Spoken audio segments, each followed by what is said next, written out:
Donc on est Romain Bellan et Étienne Noss, on travaille chez WeFirst, qui est un opérateur télécom pour les entreprises et avec lequel cette présentation n'a rien à voir, donc on vous en parlera pas plus. Aujourd'hui, on va vous faire une présentation donc, sur le MIDI. Donc, pour ceux qui connaissent pas du tout, vous apprendrez des trucs. Pour ceux qui connaissent déjà, on espère aussi vous apprendre quelques trucs, comme on en a appris nous-mêmes en faisant la présentation. Donc déjà, qu'est-ce que c'est le MIDI? Donc, pour ceux qui n'en ont jamais entendu parler, déjà c'est très vieux, parce que ça c'est un article un scan d'article que j'ai trouvé qui date de 83, où ils en parlent déjà, qui est écrit par Bob Moog, qui est Robert Moog, qui est très connu dans le monde de la musique, donc qui a fait partie des précurseurs sur le sujet, comme on va le voir. Donc, donc désolé pour les transitions, elles sont un petit peu drôles, mais j'ai pas eu le temps de changer. Alors, qu'est-ce que c'est que le MIDI? Déjà, c'est un protocole, en fait, tout simplement. De base, c'est un protocole de communication qui permet à différents instruments de musique et différents appareils qui traitent de musique de pouvoir se parler. Donc, c'est basé sur des messages, un protocole très simple, donc, sur lequel on va revenir en détail après, et qui sont échangés entre instruments. Donc, comme on peut voir sur le schéma ici, qui est un schéma extrait du même article que j'ai copié juste avant, donc on a un ordinateur et des synthétiseurs, enfin des claviers, ou peut-être des claviers plus synthés, ça peut être les deux. On a une machine, une boîte à rythme en fait, drum machine, et ils sont tous branchés entre eux et ils peuvent se communiquer en parlant le même langage, même si c'est pas le même constructeur et tout, c'est génial, on adore ça dans l'informatique.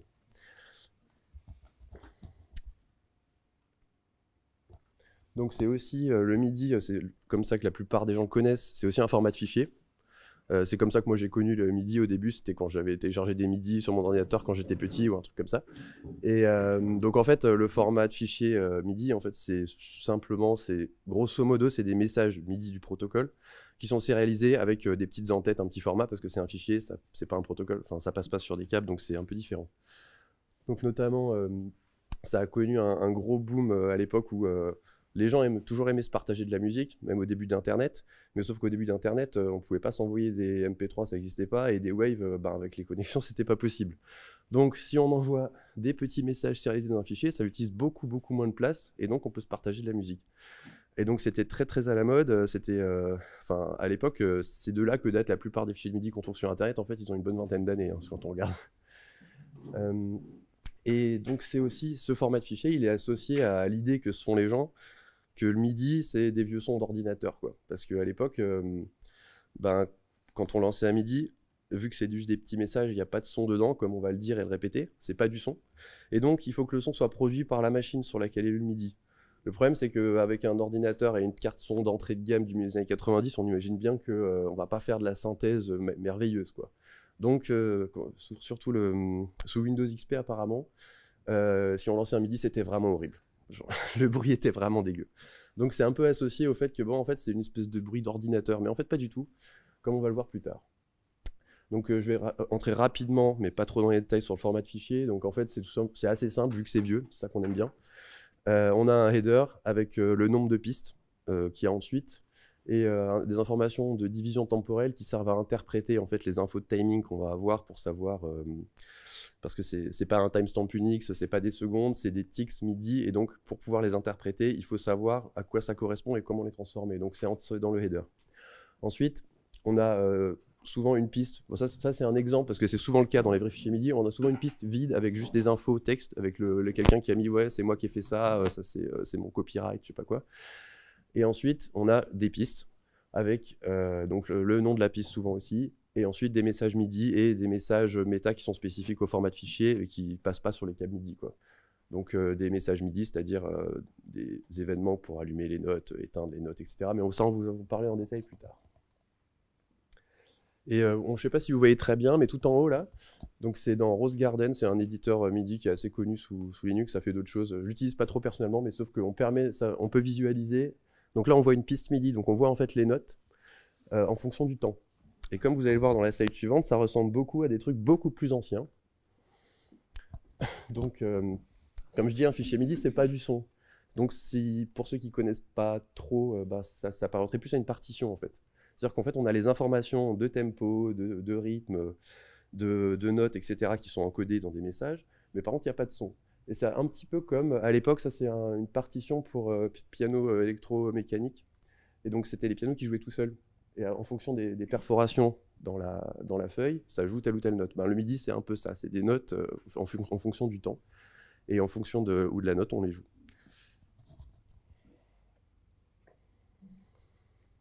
Donc, ensuite, on va faire un petit peu d'histoire du MIDI. Donc, même si, donc, comme je disais, ça fait plus de 40 ans maintenant. Donc, en fait, on pourrait faire 1 heure juste sur ça. Mais on a dû faire des choix. Alors, dans les années 70-80, donc il y avait, si vous avez écouté des musiques de cette époque-là, bon, vous avez compris que les synthés, ils aimaient bien ça, quoi. Et donc, il y en avait beaucoup. Il y avait beaucoup de constructeurs qui sont lancés là-dedans. Et donc, forcément, quand il y a beaucoup de constructeurs, on fait beaucoup d'équipements différents. Et au bout d'un moment, ils, ils auraient été contents de faire en sorte que les équipements puissent se parler. C'est-à-dire que moi, j'achète un clavier de telle marque, et ben avec un synthétiseur donc, qui produit du son d'une autre marque, j'aimerais bien pouvoir les brancher. Et donc, à l'époque, ils faisaient leur tambouille dans leur coin, ils étaient des fois compatibles entre eux, des fois il y avait un marché parallèle des adaptateurs pour pouvoir brancher différents équipements de différents constructeurs, et on imagine bien que c'était pas pratique, hein. Et donc les constructeurs se sont mis d'accord, ce qui est quand même assez agréable, hein, parce que ça n'arrive pas tout le temps. C'était des concurrents, hein, on est d'accord, hein, même pas du même continent, pas la même culture, ils se sont mis d'accord. Et ils se sont dit, il faut qu'on fasse un standard pour que nos instruments puissent se parler entre eux. Ensuite, là, je vais vous parler donc, du début du MIDI. Donc, c'est là vraiment que les gens ils ont commencé à discuter et à implémenter, à standardiser. C'est le début des années 80. Donc, ils ont commencé par 3 constructeurs. Donc, il y avait Roland, qui est japonais, Oberheim et Sequential Circuits, qui sont américains. Ils se sont rencontrés, ils discutaient entre eux. Alors, c'est tout des techs, hein, à l'époque, ils discutaient entre eux à des conférences annuelles sur une espèce de Capitole du Libre, mais pour les fabricants d'instruments de musique, quoi. Et donc, ils discutaient entre eux et ils se sont mis d'accord. Bon, entre tech, généralement, même si c'est des concurrents, on peut se parler, quoi. C'est ça qui est cool. Ils ont ensuite été rejoints par Korg et Yamaha. Donc, les premiers constructeurs, ça c'est un manuel qui date des années 80. Donc, c'était les seuls constructeurs qui faisaient du MIDI à l'époque. C'était ceux qui étaient tout en haut. Et donc, ils ont fait une première démo. Donc, ce qui est quand même assez hallucinant, c'est que donc il y avait Yamaha qui est japonais et Sequential Circuits qui est américain. Ils ont tous les deux fabriqué un clavier MIDI après s'être mis d'accord sur la norme, dans leur côté, sur leur continent, dans leur usine. Ils sont rejoints à la démo, ils ont branché le truc et ça a marché. Alors, ça, j'espère un jour arriver à là, mais je pense pas qu'un jour je ferai une démo qui marche du premier coup, quoi. Donc voilà, là on voit, ça c'est une photo un peu mythique, c'est le premier clavier MIDI avec branché par le... Donc ça c'est le patron, c'est le mec qui a inventé le mot MIDI, hein, le mec au milieu. C'est le premier clavier MIDI, ils l'ont branché avec un autre d'un autre constructeur et ils ont appuyé sur des touches et ça faisait du son de l'autre côté, ils étaient trop contents comme on l'aurait été à leur place.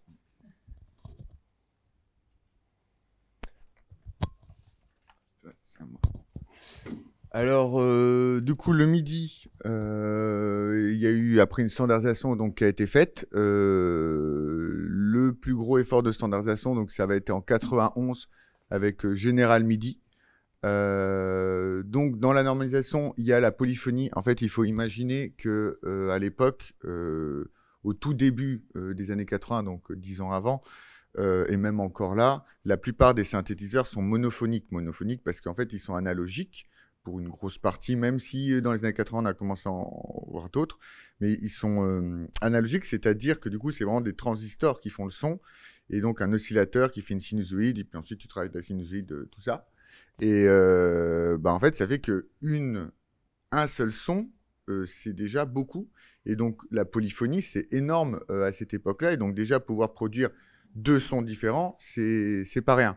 Et donc là, du coup, c'est pour ça qu'on parle de polyphonie, en fait. Et même aujourd'hui, dans le monde des synthétiseurs, on trouve encore des synthétiseurs monophoniques, donc qui produisent qu'un seul son. Il y a l'ajout des percussions. Alors, je me souviens plus exactement pourquoi ils ont décidé le canal 10, si c'est un peu de fait, parce que tout le monde faisait comme ça. Mais en gros, on verra après que dans le MIDI, il y a une notion de canal. Et donc, le 10 a été mis pour les percussions. Puis, dans General MIDI 2, le 11 a été rajouté pour avoir du coup deux canaux de percussion. On augmente aussi du coup en 32 notes, donc du coup de la polyphonie sur... moi, je ne sais pas trop l'utilité parce qu'honnêtement, moi, j'ai que 10 doigts. Mais voilà. Puis, enfin, 2020, donc imaginez quand même le MIDI, ce qui s'est passé, c'est que c'est un peu, nous on vient des télécoms, donc on vit un peu la même chose, c'est-à-dire que quand quelque chose sort, il se passe 40 ans avant qu'il y ait son évolution.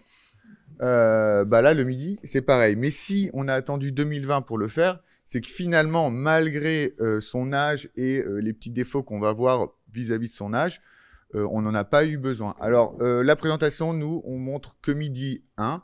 Donc voilà, on vous parle de MIDI 2, que ça existe, mais on va pas trop rentrer dans le détail. Globalement, ils ont fait sauter toutes les limitations, qu'on verra, les limitations sur 7 bits et tout ce qui en découle. Et la suppression du port DIN, dont on verra plus tard, c'est un vieux port qui aujourd'hui, effectivement, USB a remplacé un peu tout. Pourquoi s'embêter avec un autre port? C'est toi qui l'as fait, ça. Donc il y a vraiment beaucoup plus de... C'est ce que j'ai découvert. On avait beaucoup plus de choses, d'appareils, de logiciels, de systèmes qui utilisent le MIDI que ce qu'on pourrait croire au premier abord. Certains sont assez loufoques, mais en fait, ça a du sens quand on y pense. Donc déjà, il y a bon, les synthétiseurs, c'est-à-dire les équipements qui produisent du son, donc qui synthétisent les notes à partir d'une note MIDI. On a des séquenceurs, donc ça va être des appareils qui produisent des notes MIDI en boucle à un intervalle régulier, comme les boîtes à rythme. Donc les batteries électroniques qui sont un type de séquenceur. Pardon, les boîtes à rythme qui sont un type de séquenceur. Les batteries électroniques, donc ceux qui ont déjà vu une batterie ou qui fait pas de bruit là, mais c'est branché, il y a des câbles partout et ensuite pour pouvoir jouer de la batterie en appartement notamment, c'est sur du MIDI. Enfin en tout cas ce que je connais c'est du MIDI. Hein. Ça envoie l'événement MIDI quand on tape sur le truc quoi.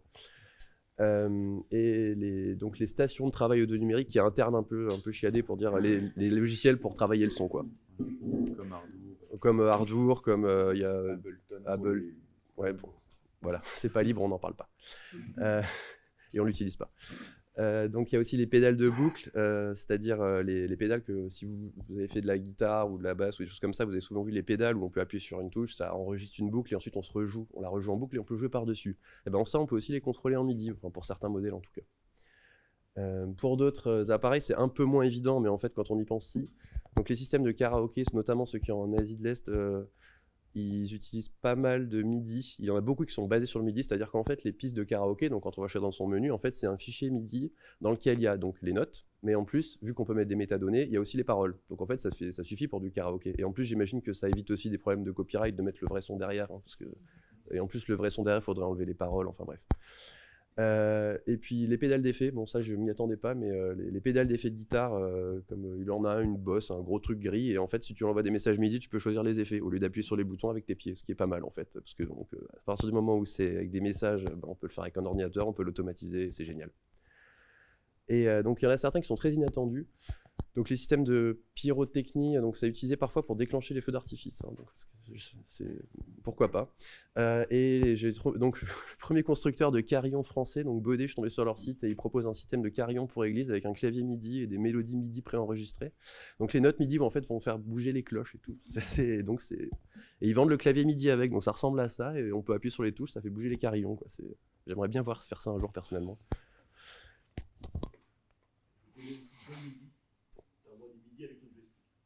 Oui, on peut faire ça aussi.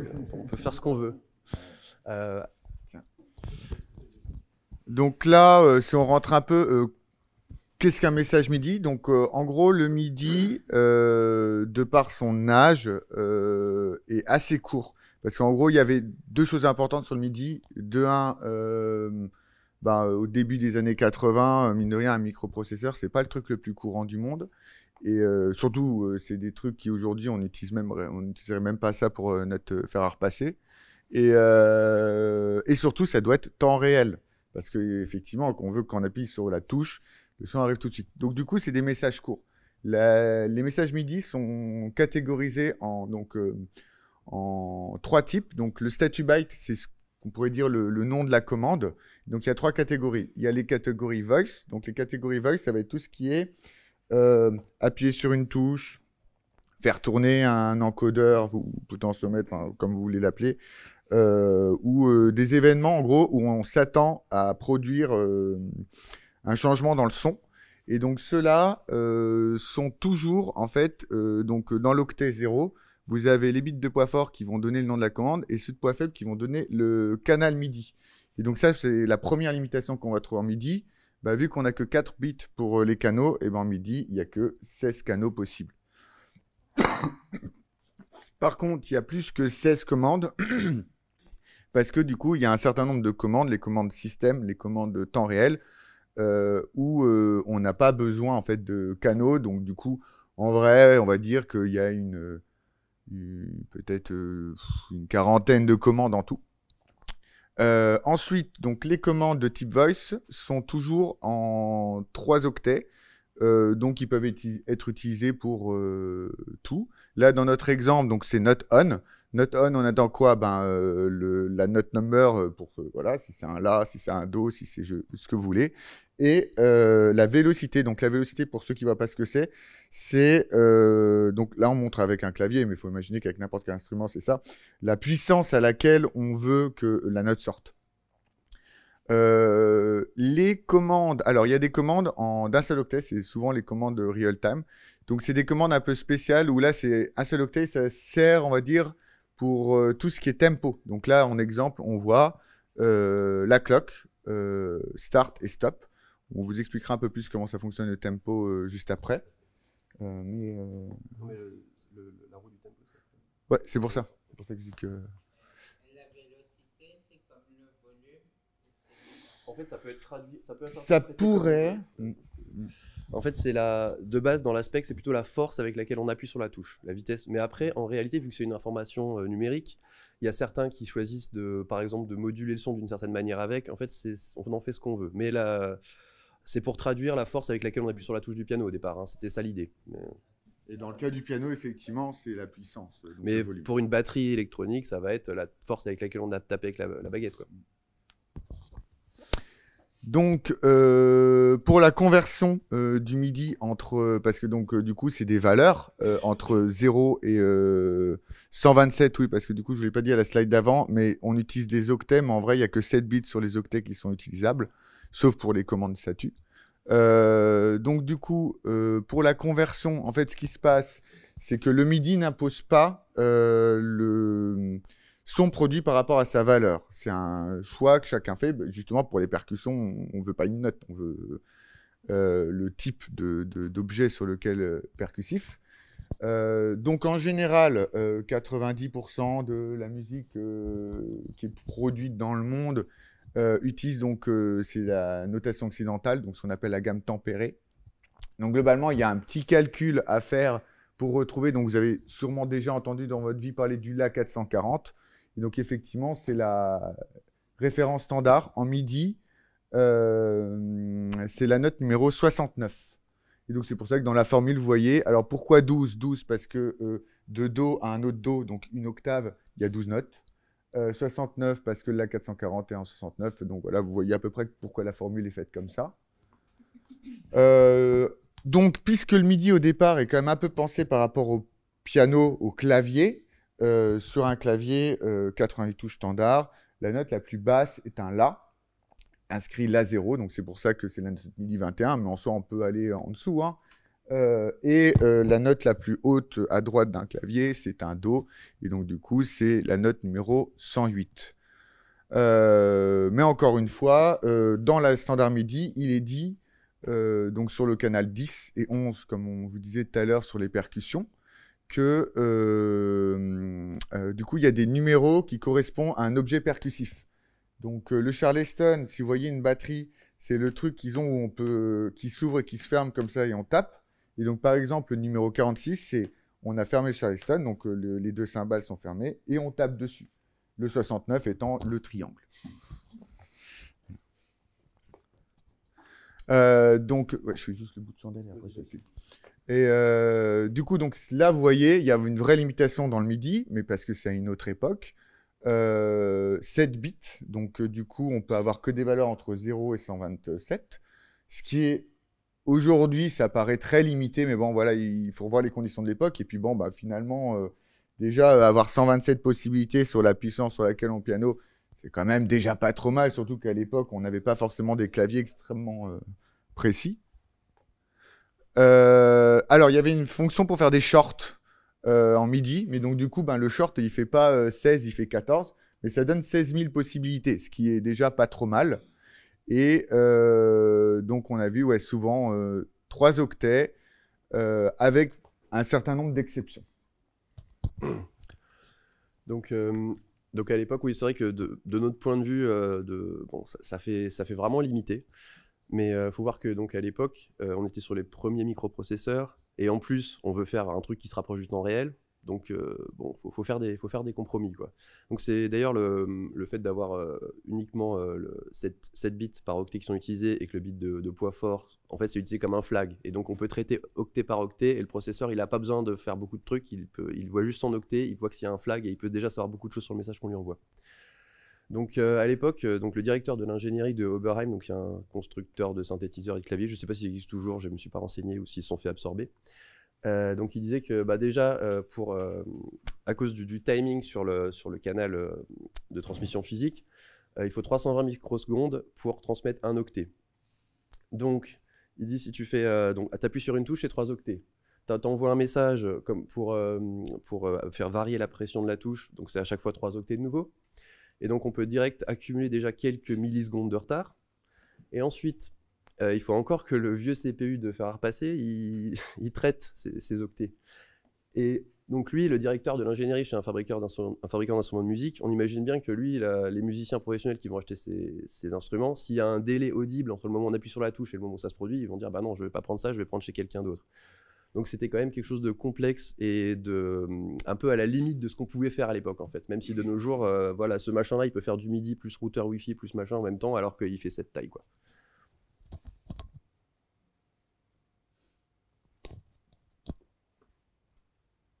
C'est moi le sexe. Je peux le faire si tu veux. Comme tu veux. Ouais, en fait, on a fait les slides ensemble et on aime tous les deux le sujet. Donc Voilà, en fait, du coup, on a voilà. Donc les 6X, on en a déjà parlé. Donc en fait, c'est un peu un moyen de transmettre des informations arbitraires par-dessus du MIDI. Donc c'est système exclusif parce qu'à l'origine, c'est prévu pour être spécifique à un type d'équipement. Parce qu'évidemment, si on envoie une suite d'octets arbitraires, on ne peut pas s'attendre à ce que tous les équipements l'interprètent. C'est normal. Donc ça sert à faire des choses spécifiques à l'équipement, comme par exemple contrôler, bah là sur ce machin-là, je peux lui envoyer des 6X et ça va changer la couleur des touches. Je peux, sur certains synthés, on peut leur dire de dumper leur RAM. On peut faire un peu tout ce qu'on veut. Et donc c'est une suite libre de mots de 7 bits, donc c'est quand même limité. Et il y a juste une balise F0 au début, F7 à la fin. Et donc les balises sont 8 bits, ça fait un petit flag sur le bit de poids fort. Et là tout le monde est content parce qu'on arrive facilement à savoir quand est-ce qu'est le début et quand est-ce qu'est la fin. Donc à l'époque c'était important de le savoir facilement. Il y a carrément donc, des protocoles entiers qui sont basés juste sur le 6X, donc qui sont contenus dans ces messages. Comme le MIDI Show Control, qui est un vrai truc qui existe toujours, je pense que c'est toujours utilisé. Hein. C'est un protocole qui est utilisé dans la scénographie, donc c'est le gars qui est derrière sa console et il va allumer les lumières sur scène, les machines à fumer, les trucs comme ça. Et donc ça c'est contrôlé en fait par MIDI et c'est un protocole qu'ils ont encapsulé dans des 6X avec l'ID du device auquel tu veux envoyer le message, la commande que tu envoies, etc. Donc bon, on va pas rentrer dans les détails, mais on peut faire son propre protocole par-dessus le MIDI et ça marche. Donc on vous a parlé du DIN tout à l'heure. Donc c'est le connecteur legacy, mais qui est toujours présent sur les équipements professionnels et moins professionnels actuels. Donc sur celui-là, donc c'est pas un truc pro, mais il est déjà pas mal, et il y en a 2. Et en fait, les puristes du MIDI, on sort un nouvel équipement où il n'y a pas le DIN, ils vont pas être contents. Hein. Donc c'est un connecteur, vous avez déjà tous vu des connecteurs de ce genre-là, c'est un truc, c'est rond, et il y a une espèce d'encoche, et ensuite il y a des petits pins à l'intérieur, enfin pour le connecteur mâle, et c'est normalisé par un institut allemand dont je n'oserais pas essayer de prononcer le nom. Et donc c'est très solide, ça marche très bien. Et bon, il faut imaginer que donc il fallait un connecteur que les musiciens puissent brancher sur scène, enfin sans que voilà. Et bon, ils sont peut-être un peu brutaux, enfin on n'a pas envie d'avoir un petit truc spécial, quoi. Et donc il y a 5 fils, mais en fait dans le MIDI il y en a que 3 qui sont utilisés. Il y a la masse, envoyer MIDI d'un sens, recevoir le MIDI, quoi. Les deux autres sont parfois utilisés par des constructeurs pour faire leur tambouille, mais c'est pas dans le standard. Ça ressemble un peu à du XLR pour ceux qui connaissent. Donc, c'est les espèces de gros connecteurs ronds avec lesquels on branche les micros. Mais en fait, c'est pas du tout du XLR. C'est la même famille, on va dire, de connecteurs, mais c'est pas du tout la même chose. Et c'est tout là-dessus. Donc, dans les bus sur lesquels ça transite, on a aussi un connecteur. Donc, il faut imaginer là, on est en 98, vu que ça a été ajouté en 98. En fait, il y a un petit nouveau bus qui est arrivé et qui va bientôt conquérir le monde. Il s'appelle USB. Et donc, forcément, dans le MIDI, ils ont décidé de pousser pour que USB ait nativement le support du MIDI, sans donc surcouche un pilote ou je sais quoi, qui est vraiment standardisé dans USB 1. Et donc globalement, l'idée, c'est qu'on est encore quand même, on est au début des années 2000, tout n'est pas encore super puissant, on veut un traitement rapide. Donc l'idée qu'ils ont eue, justement, quand ils ont fait le protocole MIDI USB, c'est qu'ils ont décidé que les tailles étaient fixes.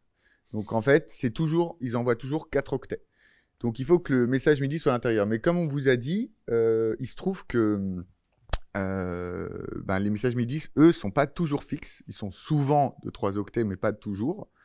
Et donc, ce qu'ils ont fait, c'est qu'ils ont rajouté justement dans le 4e octet 2 informations. Donc, toujours sur 4 bits, donc 16 et 16 possibilités. Le premier, ça va être le câble number. Parce que donc l'idée, il faut imaginer, vous avez un certain nombre de ports DIN, un port USB, et hop, la magie s'opère, voilà. Et donc, du coup, ils ont décidé qu'on pouvait mettre jusqu'à 16 ports DIN. C'est-à-dire qu'aujourd'hui encore, si vous branchez un truc en USB qui suit cette norme-là, qui est la norme qui est suivie jusqu'à MIDI 2, vous pouvez que brancher par port USB, enfin par fonction de port USB, 16. Donc, ils appellent ça jack, ils n'ont pas voulu appeler ça DIN, mais bon, globalement, c'est la même chose. Puis, à côté, vous avez un code index number. Le principe du code index number, c'est de pouvoir justement aider le système d'exploitation à pouvoir traiter le paquet MIDI USB. Donc, on va retrouver des codes qui finalement, c'est un peu redondant, comme not on, not off. Donc, pareil qu'en MIDI, mais il est déjà dans le byte 0. Comme ça, du coup, ça permet à système d'exploitation de même pas traiter le reste du message MIDI. C'est que c'est not on, not off. Voilà. Et donc, pour ceux qui sont pas longs, soit il y a du rembourrage, donc du padding. Donc, en gros, si c'est un message qui fait un seul bit, et les 2 autres, on s'en fiche de ce qu'il y a dedans. Mais on doit quand même les envoyer. Et dans le cas des 6x, ils ont fait un truc immonde. C'est qu'en gros, il y a un code number pour dire 6x start, 6x continue. Et ensuite, il y a 6x end, n 3 bytes, n 2 bytes, n 1 byte. Comme ça, du coup, voilà, en fonction de s'il n'est pas exactement, il fait combien, voilà, il s'est dit... Ça finit, mais il faut prendre les 3, ou seulement 2, ou seulement 1. Et voilà. On a aussi... alors ça, c'est beaucoup plus récent. C'est arrivé en 2016. C'est Apple qui a poussé ça. C'est Over BLE. On n'a pas trouvé énormément d'informations. C'est pas... il y a 2-3 PDF qui traînent sur Google, mais bon, pas grand-chose. Il y a néanmoins une lib Arduino. Donc, c'est quand même un truc utilisé et dit. Donc en gros, le Bluetooth, c'est de la radio, et la radio, c'est nul parce que ça a de la latence, et il y a des pertes de paquets, et enfin pas sur le BLE, mais bon, il y a de la latence. Et donc en gros, ce qu'ils ont fait, c'est qu'ils mettent un timestamp pour dire, à peu près, on va dire, pour gérer s'il y a du retard ou de l'avance. Donc on peut envoyer dans un paquet BLE l'information en avance ou en retard pour pouvoir un peu se synchroniser. Mais voilà, on n'ira pas trop plus loin. Là, donc, on va maintenant vous parler des surcouches. Donc, justement, comme disait Étienne, avec le MCU, enfin, donc il y a eu plusieurs surcouches qui ont été faites à travers des 6X. L'une qui est aujourd'hui la plus célèbre parce qu'elle est utilisée par tous les dos, donc Ardour et les trucs propriétaires type Ableton. Ça, en gros, donc, on est en 97. Mackie, qui est un constructeur d'objets musicaux assez connu, sort une console virtuelle. Donc, c'est-à-dire une console physique, mais qui permet de contrôler une console sur un ordinateur. Et donc, pour faire ça, ils doivent créer un protocole avec des surcouches qui va pouvoir permettre de dire bouger appuyer sur tel bouton, allumer tel LED, afficher un truc sur l'écran LCD, etc., etc. Ils ont fait une seconde version le MACI Control Protocol, qui est celle qu'on trouve un peu partout. Et donc, c'est un mélange de 6x et aussi d'autres codes MIDI, comme par exemple pour allumer les LED, il faut envoyer note on à la valeur 127, puis tout de suite un note off à 0. Et ça, du coup, ça veut dire LED toggle. Voilà, bon. 2-3 trucs un peu comme ça. Et donc, pour pouvoir que les deux, donc Lost et la machine, puissent se comprendre qu'ils peuvent utiliser ce protocole, il y a donc en 6x une espèce de poignée de main pour dire coucou, t'existes, oui, j'existe, voici mon numéro de série et voici mon challenge. Et bon, bref, voilà. Et comme ça, ils savent qu'ils peuvent se parler. C'est encore très utilisé. On peut même acheter parfois des claviers MIDI qui communiquent via ce protocole. C'est quelque chose qui est encore pas mal utilisé. La dernière façon de faire, donc ça, pour le coup, c'est vraiment MIDI.org, donc l'association MIDI qui l'a créé. C'est donc très vite, surtout quand on a commencé à avancer dans le temps, besoin d'avoir des valeurs plus grandes que 0 à 127. Alors, ils ont inventé une technique qui est encore un peu un truc... Enfin, voilà, MIDI 2 n'est pas arrivé par hasard non plus. En gros, ils vont envoyer dans les control change. Donc, control change, c'est un peu un truc fourre-tout pour décrire, par exemple, j'ai tourné tel encodeur rotatif ou tout ça. Enfin, ça sert à plein de choses. Et dans la norme MIDI, il y a des codes qui sont réservés à un usage futur. Et donc, un jour, ils ont décidé que ces codes-là allaient être servis pour pouvoir faire des valeurs plus grandes. Et donc, si on utilise à la suite 98, 99, 38 et C6, eh on va pouvoir concaténer les deux valeurs et avoir des shorts de 14 bits. Et comme ça, du coup, ça étend les control change à non plus 128, 127, 127, mais 16 000, 16 000. Et donc, ça permet d'étendre les trucs. Je ne sais pas à quel point c'est utilisé, mais en tout cas, ça existe. Et tiens, là, c'est toi. Donc maintenant, on vous a parlé du protocole, tout ça, on va parler de comment est-ce qu'on produit. Donc il y a des notes MIDI, qu'est-ce qui produit le MIDI et comment ça marche. Donc on a cet exemple-là qui est donc le Arturia Minilab, c'est un petit clavier. Donc c'est pas un synthétiseur, c'est juste un petit clavier MIDI. En fait, c'est pas plus complexe techniquement qu'un clavier d'ordinateur, bon, sauf qu'il y a des touches, mais c'est-à-dire que ça produit pas de son, ça sait pas ce que c'est le son, ça sait même pas ce que c'est une note. Ça va jamais faire de son ce truc-là tout seul. Par contre, quand on appuie sur des touches, ça envoie des petits messages MIDI. Quand on bouge un bouton, ça envoie un petit message MIDI. Donc c'est génial parce que c'est compatible avec les instruments MIDI, peu importe leur âge, etc. Et c'est génial pour nous aussi parce qu'en fait, on peut faire ce qu'on veut avec. Hein. Lui, il avait fait un script à un moment pour bouger le curseur de la souris quand on tournait un potard. Enfin, on peut faire ce qu'on veut, c'est des messages. On peut pas faire de démo de tout malheureusement, mais ça aurait été drôle. Et oui. Alors, oui, la question, parce que je suis censé répéter les questions, même si c'est pas encore l'heure des questions, c'est est-ce qu'on branche sous Linux et que c'est reconnu tout seul, ou est-ce qu'il y a des trucs à faire? Alors, le support du MIDI sous Linux, moi perso, j'ai jamais eu de problème, ça a toujours marché, plug and play, tout ça. C'est pas toujours le cas sous Linux, comme vous le savez très bien. Mais là, pour le MIDI, c'est suffisamment vieux, même ça date d'avant Linux en vrai, hein, donc c'est suffisamment vieux pour que ça marche bien. D'ailleurs, il y a beaucoup de logiciels et de libres pour faire du MIDI. On va pas pouvoir tout aborder, mais on va en parler un tout petit peu après, sous Linux. Donc là, bon, je maîtrise pas suffisamment Beamer, donc c'est l'entête de la slide suivante. Donc la musique, comme on le sait tous quand on en a fait un petit peu, c'est répétitif sur tous les accompagnements comme la batterie, la basse, c'est des choses qui se répètent et qui sont cycliques. Et donc ça tombe bien parce que maintenant on a un truc numérique où on peut facilement donc automatiser. Hein, c'est un peu pour ça qu'on a inventé les ordinateurs au départ, c'était pour pas se taper plein de boulot répétitif à la main.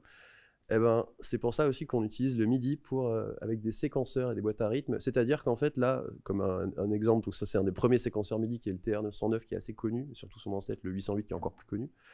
Et on voit qu'en bas, il y a 16 boutons. En fait, c'est un temps qui est divisé en 16 subdivisions. On peut choisir de diviser comme on veut. Et donc, c'est pour dire, si j'appuie sur tel bouton, en fonction des boutons sur lesquels on appuie, en fait, on pourra programmer un pattern de batterie répétitif. Donc, par exemple, je veux que sur tel temps, j'ai la grosse caisse, sur tel temps, j'ai le Charleston, etc. Et ça va nous le jouer en boucle. Donc, c'est une boîte à rythme, en fait. Et ça envoie automatiquement, donc, à intervalles réguliers, les messages MIDI qu'on lui a programmés. Donc ça, c'est bien de pouvoir... imagine, on a un truc de batterie à faire répétitif, ça nous le fait tout seul. Donc, pour ensuite, comme on a dit et répété, c'est pas du son.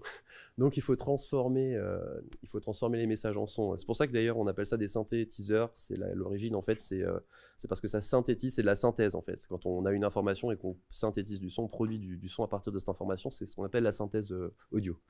C'est pour ça qu'on appelle un synthé. Donc il existe beaucoup de manières de le faire et en fait on aurait pu faire 3 heures de présentation dessus mais on va être obligé de passer vite. Donc on peut synthétiser de manière analogique, donc comme le magnifique appareil de mon collègue ici, qui est en fait, je te laisse parler de la synthèse analogique après. On peut le faire de manière numérique, donc c'est un ordinateur qui va faire des calculs pour produire le son à partir de l'information. On a de la synthèse soustractive qui consiste à prendre une forme d'onde et à enlever des morceaux comme un sculpteur un peu. On a la synthèse additive qui consiste à prendre une forme basique et lui rajouter des harmoniques, l'améliorer pour produire plus de son. On peut synthétiser par modélisation physique, c'est-à-dire essayer de reproduire les caractéristiques physiques, enfin de s'approcher des caractéristiques physiques d'un vrai instrument, de manière à reproduire son son. Donc il y a un qui est très connu qui s'appelle Karplus-Strong, c'est un algorithme très simple où en fait ça met l'audio dans un petit buffer et ça lui applique en boucle des filtres passe-bas et en fait il s'avère que ça simule un son d'instrument à cordes. C'est assez, ça sonne comme un instrument à cordes en fait, juste avec un truc qui peut être implémenté sur une calculatrice je pense. On a aussi de la synthèse dont on parlera un petit peu après qui est basée sur des échantillons audio, c'est-à-dire quand j'appuie sur... C'est un peu les trackers dont vous avez parlé certains auditeurs, enfin spectateurs au début. On appuie sur une touche, ça envoie un message MIDI et derrière ça va jouer un sample, un petit morceau de wave, quoi, enfin des données audio brutes avec... on peut le moduler, on peut le modifier, mais c'est basé sur un échantillon. Et on peut évidemment, vu que c'est de la musique, en fait, c'est mieux d'être créatif que de se suivre à ce qui existe. Donc, en fait, on peut mélanger un peu tout ça comme on veut pour produire des sons novateurs et c'est comme ça que la musique avance.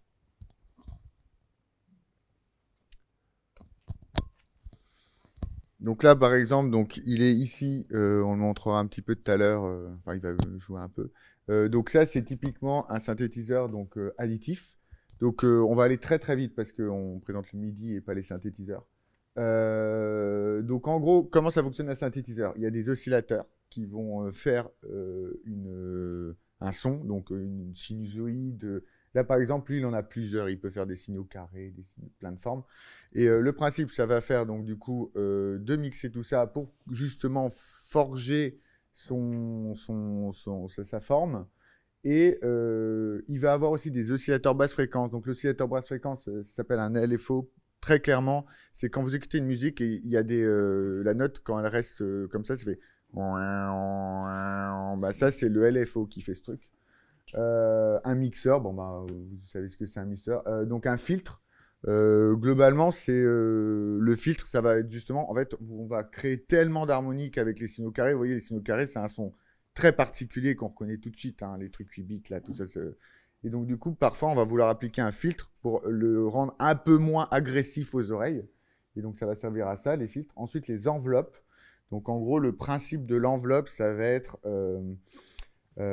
c'était quoi là que tu donnais comme exemple? Oui, si on dessine une onde sonore, voilà. En fait, l'enveloppe, c'est si on fait c'est vraiment une enveloppe au sens propre du terme. L'enveloppe, c'est ce qui entoure l'onde sonore. Voilà. Ouais, et globalement, l'enveloppe, elle a 3 mots. Attaque. Donc, attaque, c'est quand le son arrive. Sustain, c'est quand le son est à son maximum, qu'est-ce qu'il fait durant son maximum. Puis decay, la déclinaison, le moment où le son s'arrête. Et c'est en fait, modifier ça, ça change énormément le son. C'est très impressionnant à quel point ça change le son. Tiens, vite, hein. Donc, pour faire la synthèse de son sous Linux, ça, c'est un peu l'incontournable, c'est FluidSynth. Donc l'interface est un peu plus austère, hein. Mais en fait en vrai c'est un peu horrible à utiliser au début. Mais par contre c'est un truc niveau en C, c'est porté partout, je crois que ça marche sous Android, sous Mac, sous n'importe quoi. Et c'est de la synthèse basée sur des échantillons audio dont je vous ai parlé tout à l'heure. Donc c'est ce qu'on appelle des sound fonts. Donc en fait c'est comme une fonte, une police de caractères si vous voulez, sauf qu'au lieu des caractères dedans, ça va être des échantillons audio. Et donc, comme de la même manière qu'une police de caractère, on va appuyer sur une touche du clavier, ça va produire une lettre à l'écran. Là, on appuie sur une touche du clavier MIDI et ça va produire un son qui correspond à ce qu'il y aurait dans la case dans le sound font. Donc on a une suite d'échantillons et ils sont programmés pour que telle note MIDI, par exemple, correspond à tel échantillon. On a aussi des métadonnées dans les soundphones qui permettent de moduler un petit peu ces sons et pas juste de jouer l'échantillon audio brut. Et donc FluidSynth, voilà, voilà ce qui se passe quand on lance FluidSynth avec un soundfont. Et il nous dit le copyright, et ensuite on a une invite de commande, et il y a des commandes cryptiques qui sont sorties tout droit d'il y a 30-40 ans. Donc là, je lui ai demandé de me dire ce qu'il y a dans le soundfont, et il y a le 0, c'est sur le canal 0, il y a le piano, c'est le standard dans le MIDI. Lui, il a mis un peu ce qu'il voulait sur le canal 9. Il y a, dans la banque 128, il y a des percussions. Enfin voilà, il y a tout un tas d'échantillons audio qui sont contenus dans ce fichier et qui peuvent être joués à la demande quand on appuie sur des touches de son clavier MIDI ou qu'on envoie des événements MIDI. Et juste pour terminer à propos de ça, en fait, il faut s'imaginer, parce que là, vous voyez, il y a le nom d'un jeu vidéo marqué à côté. C'est qu'en gros, il y a eu 3 grandes périodes sur comment les jeux vidéo produisent le son. La première, c'était donc les vieux trucs où, en gros, c'est une puce électronique qui fait la synthèse. Et donc, du coup, c'est toujours du MIDI. En fait, il y a un petit convertisseur pour dire à la puce électronique de faire la synthèse. Ensuite, il y a eu les échantillons. Donc, les consoles de jeux des années 90, début 2000. Puis, enfin, est arrivé le MP3. Mais en fait, il y a vraiment eu 3 façons de faire. Alors, là, c'est super, la première démo. Donc, là, on va vous parler d'un truc qui fait un peu la même chose que FluidSynth dans une certaine mesure, ça fait aussi de la synthèse, mais c'est carrément complètement différent. J'ai découvert ça il y a 1 ou 2 ans. C'est absolument génial, c'est libre, c'est open source. La version que j'ai sur mon PC, c'est moi qui l'ai compilée. J'ai même modifié des trucs, c'est génial. Et en fait, c'est une espèce de boîte à outils audio et MIDI et donc le gars qui l'a écrit, il a dit c'est comme si j'avais pété Ableton en morceaux et que vous deviez le réassembler, quoi. Et je trouve que c'est une description pas mal. Ça permet donc de modifier les messages MIDI, de faire du routage, de synthétiser le son à partir de messages. Et en fait, c'est juste des trucs qu'on branche à la souris. Il n'y a même pas besoin de savoir faire de la ligne de commande. C'est hyper pratique, c'est accessible à tout le monde et c'est super drôle pour s'amuser. Donc là, on va vous lancer la première petite démo. Donc on va voir s'il y a du son. Donc on va juste lancer Bespoke avec une des démos qui sont incluses avec. C'est pour vous donner envie de l'utiliser. Parce que juste la démo qui est avec, déjà, ça montre un peu ce que ça peut faire. Non, tiens-moi le moi parce que je dois faire Alt-Tab et taper sur le clavier. Hop. Donc. On a prévu les scripts. Je vais peut-être agrandir un petit peu. Ah non, c'est pas bien, c'est Bespoke. Donc là, j'ai Bespoke qui est ouvert. Donc de base, il n'y a rien. Ça, j'adore. Il y a la sortie. Il y a juste la sortie audio et il y a donc le tempo, la gamme et tout ça. Là, je vais lui dire de sortir l'exemple d'arpégiation. J'espère que le son n'est pas trop fort. Et donc tu peux baisser un petit peu. Ça c'est pas moi qui l'ai fait, c'est l'exemple inclus avec. Donc là on a une séquence de notes, donc comme un petit séquenceur qui nous joue des accords régulièrement. Là on a un petit boîtier qui... Donc ça en fait les fils jaunes c'est les messages MIDI qui passent dedans, on les voit bouger un petit peu. Lui il nous maintient l'accord, lui il nous fait les arpèges, lui il nous fait aussi des arpèges, et ensuite on a 2 synthétiseurs différents. On a un synthétiseur Carl plus Strong qui fait un peu instrument à cordes dont je vous ai parlé tout à l'heure. On a un synthétiseur FM, donc c'est par modulation de fréquence. Donc là, je vais couper la modulation de fréquence. On entend juste le truc qui fait un petit peu instrument à cordes. Je coupe le Carl plus Strong, on entend juste le synthétiseur FM. Donc c'est un son assez particulier. Hein. Et ensuite, on a des effets, tout ça. Bon, on va pas passer 3 heures dessus parce qu'on a d'autres démos à faire. Et donc ensuite, deuxième petite démo avec Bespoke. Et il faut brancher les deux. Bon, ils sont branchés. Ils sont déjà branchés. Et c'est Bespoke 2. On a écrit des scripts pour lancer les démos parce que sinon on n'avait pas le temps. Donc voilà, là on a juste branché, j'espère que ça marche. On a juste, on a juste branché en fait mon clavier MIDI, donc MIDI contrôleur, la petite case rose qui est en haut. On a mis 2-3 trucs pour modifier les notes qu'il envoyait. Donc on dit tu me crées un accord. Là c'est un accord mineur, je crois. Tu maintiens l'accord.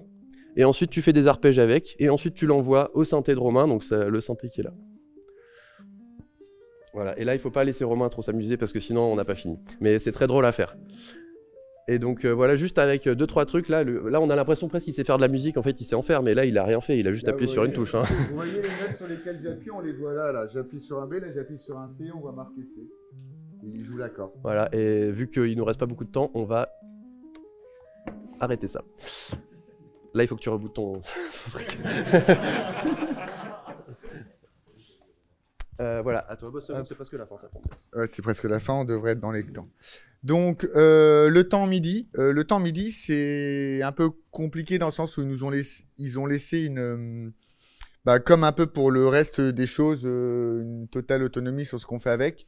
Donc, encore une fois, en général, dans 90% de la musique qu'on entend, c'est du 4 temps.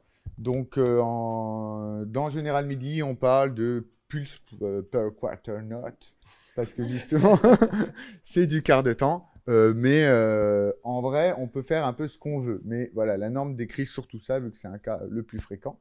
Donc, globalement, on considère que pour faire un temps complet, donc quand vous savez 1, 2, 3, 4 et 1, et ben, quand on revient sur le 1, il s'est passé 96 pulsations. Donc, 96 codes MIDI clock. Du coup, on peut assez facilement faire la conversion par rapport au BPM. Donc, BPM, battement par minute. C'est pour ça, donc on parle en microsecondes. Donc, il y a 60 secondes dans une minute. Donc, 60 fois, pour aller en microsecondes, 1000, divisé par le nombre de battements par minute et les pulses par quarter note. Et ça donne quand même sur 120 BPM 2,6 millisecondes. Alors ça, c'est un truc que moi, je n'ai pas compris. C'est énorme, 2,6 millisecondes. Enfin, c'est très court. Pour un truc des années 80, ils étaient quand même chauds patates. Hein. Donc, on vous a fabriqué ce magnifique truc qui est là. Je vous le montrerai après, mais bon, là, vous le voyez très bien ici aussi.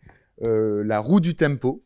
Donc, c'est un petit Arduino via un ESP32S3. Donc, le ESP32S3, il sait faire de l'USB OTG. Donc, OTG dans le sens, il sait faire croire qu'il est un gadget USB et on peut vraiment dire ce qu'on veut dessus. C'est pas que de l'URT. Donc du coup, il va faire croire qu'il est un MIDI USB. Enfin, même pas, il va faire croire, il est un MIDI USB. Et il va faire 3 choses principales. Donc la première, ça va être si on lui envoie note on, il va activer un buzzer. Là, vous avez le synthétiseur vraiment le plus nul mais fonctionnel que vous pouvez fabriquer. C'est un buzzer en Arduino et vous contrôlez le PWM. Vous verrez, vous lisez le note on, note off, ça fonctionne nickel. Et ensuite, donc du coup, là, vous voyez, il y a des petites LED. Et donc, ces petites LED coupées en 4, parce que 4-4. Et donc, du coup, il va vous afficher le tempo par quart de temps. Et donc, il va faire un tour complet de la roue en un temps. Et donc, du coup, chaque LED va changer tous les 6 clocks midi afin d'arriver à 96. Au bout, il y a 16 clocks. Donc, du coup, l'Arduino n'avait pas forcément assez de GPIO. C'est pour ça que le petit équipement blanc en bas, c'est juste un multiplexeur pour permettre d'avoir de brancher 16 LED. Ça va faire un très beau chenillard. Alors là, on va faire vite. C'est l'avant-dernière mini démo. Vite, faut qu'on branche le Arturia. Donc en fait, il y a beaucoup de libres pour faire du MIDI, comme vous en doutez, vu que ça date d'il y a longtemps. Et donc nous, ce qu'on utilise, vu que en fait, au boulot, on fait du Python, on adore le Python, donc en fait, on fait aussi du Python pour ça. Et il y a une lib qui s'appelle Mido, qui est d'ailleurs, c'est fait par un Français. Je crois que c'est un peu à l'abandon, parce que j'ai fait une MR il y a 2 mois et il ne s'est rien passé. Mais elle est très très bien faite. Elle est hyper simple, c'est-à-dire que là, le petit script de démo, là, c'est ce qu'on va lancer et il fait vraiment, ça marche quoi. Et ça fait 3 lignes de Python. J'ai un peu abusé parce que j'ai mis 2 imports sur la même ligne et que ça se fait pas normalement. Mais en vrai, c'est aussi simple que ça. Donc là, je vais essayer de le lancer. Et ça va nous afficher les messages MIDI. C'est le TCP-DUM du MIDI, ça. Voilà, on a fait un TCP-DUM pour MIDI en 3 lignes de Python. Alors, je me souviens plus du nom de la démo. Heureusement, le script va me le dire. C'est Mido, facile. Hop. Donc là, vous voyez le code. Et quand on va appuyer sur des touches, ça va produire les événements MIDI. Donc tout en haut, on a un petit note on et note off parce qu'il a appuyé sur une touche et qu'il l'a lâché. C'est ça. Si je reste appuyé sur la touche, on est sur note on. Et là, je lâche note off. Et si on tourne un encodeur rotatif, on appelle ça un potard par but de langage, bah, ça envoie des control change. Si on touche les sliders, ça envoie des messages pour changer la modulation. Donc c'est encore d'autres control change. Donc c'est aussi simple que ça. Hein. Et ensuite, bah, si vous avez un script, vous faites ce que vous voulez de ces messages, quoi, hein, comme on va le voir. Et hop. Vous voyez que par exemple, ça, vu que c'est souvent utilisé pour les outils percussifs, sur les claviers, et ben, c'est le canal 9 qui était affiché. Et là, on a juste le temps pour faire la dernière démo et prendre des questions plus ou moins en même temps. 1, 2, ouais. Alors, est-ce qu'il y a des épileptiques dans la salle? Ok. Vous êtes sûr? Vous êtes sûr? Ok. Bah, en tout cas, c'est le moment de le découvrir. Je vérifie que tout est branché. Vas-y, prends le micro. Ouais. Donc là, en gros, ce qu'on va faire, c'est qu'il va lancer un fichier MIDI où il y a 3 pistes dessus. Une piste va aller dans Fluid Synth, donc il va du coup faire de la synthèse par échantillonnage. Une autre piste va aller dans le mini brut, donc le synthétiseur là, le gros truc. Et une piste va aller sur le superbe synthétiseur buzzer. Et donc, la petite loupiote là que j'ai mis, en fait, on la contrôle avec un script en Python et on fait changer sa couleur en fonction des notes. Donc, c'est, je dis, pour vous montrer qu'on peut faire des trucs complètement pétés. J'ai acheté cette loupiote d'occasion pour 13 balles et j'ai écrit un script et c'était très drôle. Et tout ça, c'est basé sur du MIDI. Donc là, on va espérer que tout marche très bien parce que là, la démo est quand même un peu plus compliquée et le script qu'il a lancé est un peu écrit à la va-vite. Vas-y, je te laisse. Finale. Il a réussi, tu penses? Ouais. Et est-ce qu'il y a du son?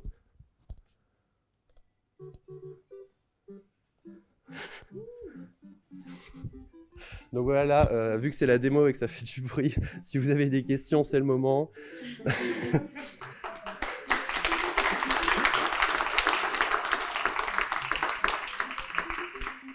Donc en fait, on envoie des messages. On a plusieurs canaux dans le fichier MIDI. On envoie des messages à lui qui nous fait le petit bip de buzzer. On envoie des messages à lui qui nous fait la synthèse en fonction des boutons que Romain touche.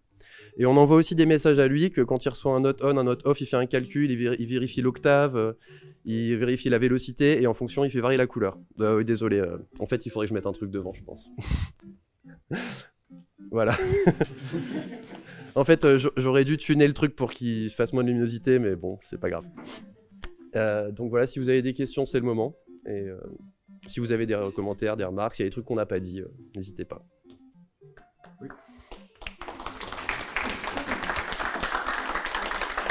Je répète la question et tu réponds. J'avoue ne pas savoir. Désolé. La question c'était est-ce que Bespoke est compatible VST? Je pense quand même que oui. Mais après, Bespoke, c'est du C++. Donc, si vous connaissez le C++ et que vous n'avez pas peur du code qui n'est pas super propre, parce que le mec, c'est plus un musicien qu'un dev qui a fait ça, et ben, vous pouvez lui faire une pull request, il répond. Alors, eux, ils sont jeunes, du coup, ils sont plus sur RC, ils sont sur Discord. Hein. Donc, si vous voulez leur parler... moi, j'ai galéré pour leur rentrer en contact avec eux. Vas-y. Il y a d'autres questions? Non. Ah oui, on n'a pas eu l'occasion de montrer la roue du tempo, du coup. C'est pas grave. Ouais. Ah oui, c'est vrai qu'on n'a pas montré quand... Bon, désolé. Ah oui, excusez-moi. Oui. C'était pas une question, déjà merci, c'était une super présentation. Merci, merci à vous. Surtout un petit complément à faire sur la partie synthèse sonore, on parlait de Science Étonnante avant que vous commenciez. Il a aussi fait une vidéo avec un logiciel, j'imagine que c'est Bespoke parce que l'interface ressemble, mais je suis pas sûr, où il détaille en fait comment marche la synthèse vocale, le fait de passer du bruit électronique d'un transistor en brut jusqu'à ce qu'on comprenne la note et tout. Et ça reflète assez bien ce que D'accord, donc on a un spectateur qui nous recommande de regarder une vidéo de Science Étonnante sur la synthèse sonore, avec un logiciel qui ressemblait visiblement à Bespoke qui était utilisé. Donc ouais, Bespoke, je vous conseille d'essayer parce que même si on n'est pas vraiment musicien, en vrai, on s'amuse beaucoup. On s'amuse beaucoup. Il y a des très bons Et il n'y a pas besoin d'avoir un clavier MIDI, hein, on peut faire ce qu'on veut. Oui. La lampe, c'est une lampe MIDI Alors... On me demande si la lampe c'est une lampe MIDI. Ça n'existe pas malheureusement. Enfin peut-être pas à ma connaissance. En fait c'est une lampe connectée toute bête qu'on est censé mettre à la maison et dire je veux une couleur plus machin, bleu, tout ça. Sauf qu'elle se contrôle en UDP. Et en fait j'ai utilisé la lib qui est utilisée par Home Assistant pour ceux qui connaissent, qui contrôle Home Assistant, ça permet de contrôler tout objet connecté dans votre maison, c'est un truc libre évidemment. Et donc il y a une lib libre aussi en Python qui sert à contrôler les lampes connecté de cette marque, donc c'est Lifix, je ne connaissais pas avant, je suis tombé dessus au hasard, c'était la seule qu'il y avait au magasin, quoi. Et donc moi ce que je fais c'est que j'interprète le message MIDI et en fonction de ça je calcule la couleur que je vais lui envoyer, quoi. Et elle peut traiter, mine de rien, ça peut traiter 20 messages par seconde, hein, ces trucs-là. Moi je m'y attendais pas. Hein. Donc si je pourrais presque le vendre, faire de la scénographie pour de vrai, quoi. Par contre, ce qui est chiant c'est qu'elle est en USB, donc du coup l'USP 32 il est obligé d'émettre un réseau Wi-Fi. Non, elle est en Wi-Fi. Ah oui, oui, en fait, du coup, ce truc-là, il se fait du Wi-Fi, c'est juste pour pouvoir parler à la lampe, parce que sinon, on peut pas lui parler, quoi.